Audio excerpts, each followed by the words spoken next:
Wapendwa taifa la Mungu, tumsifu Yesu Kristo. Karibuni katika tafakari inayoletwa nami Padre Prosper Ndwewe, padre wa shirika la Benediktini ninayefanya utume katika jimbo Katoliki la Lindi.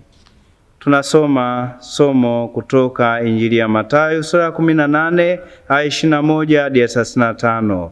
Petro alimwendea Yesu akamwambia, Bwana, ndugu yangu anikose mara ngapi nami nimsamehe? Hata mara 7? Yesu akamwambia, sikuambia hata mara 7, bali hata 7 mara 70. Kwa sababu hii ufalme wa mbinguni umefanana na mfalme mmoja aliyetaka kufanya hesabu na watumwa wake. Alipoanza kuifanya, aliletewa mtu mmoja awiwaye talanta 10,000. Na alipokosa cha kulipa, bwana wake akaamuru auzwe yeye na mkewe na watoto wake na vitu vyote alivyo navyo, ikalipwe ile deni. Basi yule mtumwa akaanguka akamsujudia akisema, Bwana, nivumilie, nami nitakulipa yote pia. Bwana wa mtumwa yule akamhurumia, akamfungua, akamsamehe ile deni.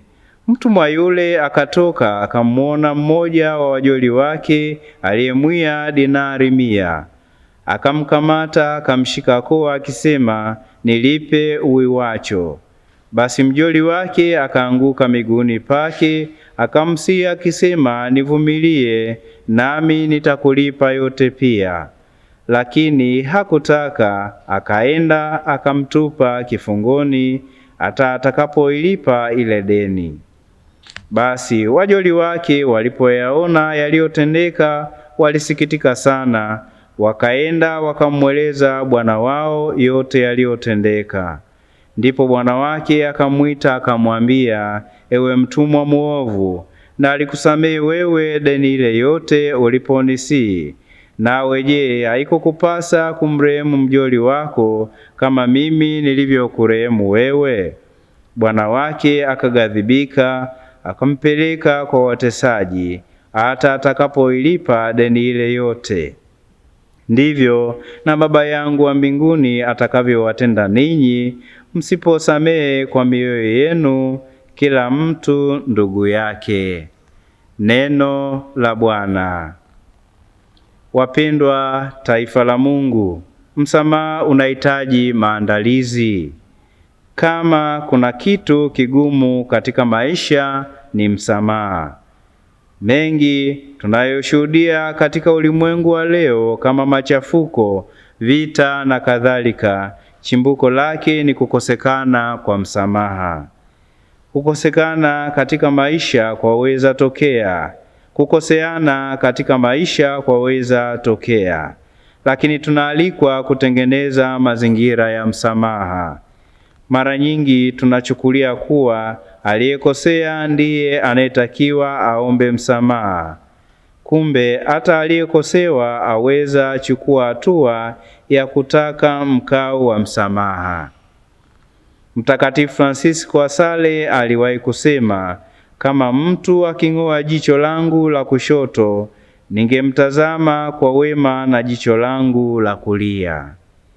Wapendwa, wengi wetu ili tunashindwa, tunalipiza jino kwa jino. Bwana wetu Yesu Kristo alimwambia Petro, samehe 7 mara 70, maana yake bila kikomo wala masharti. Sala zetu zitasikiwa ikiwa tutawasamehe waliotukosea. Kama katika kutoa msamaha hakuna maandalizi, basi hatutapiga hatua. Ndugu zangu, ni vyema kufanya maandalizi mazuri ili msamaha uweze kuchipua vizuri na kupokeleka. Ili kuweza kufaulu hitaji la msamaha, tunahitaji nguvu ya sala. Sala ndiyo njia pekee itakayotuwezesha kufaulu katika swala la kuwasamehe wenzetu.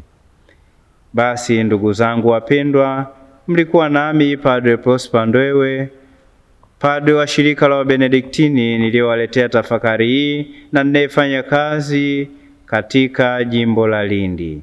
Mwenyezi Mungu awabariki na kuwalinda nyinyi nyote, kwa jina la Baba na la Mwana na Roho Mtakatifu. Amina.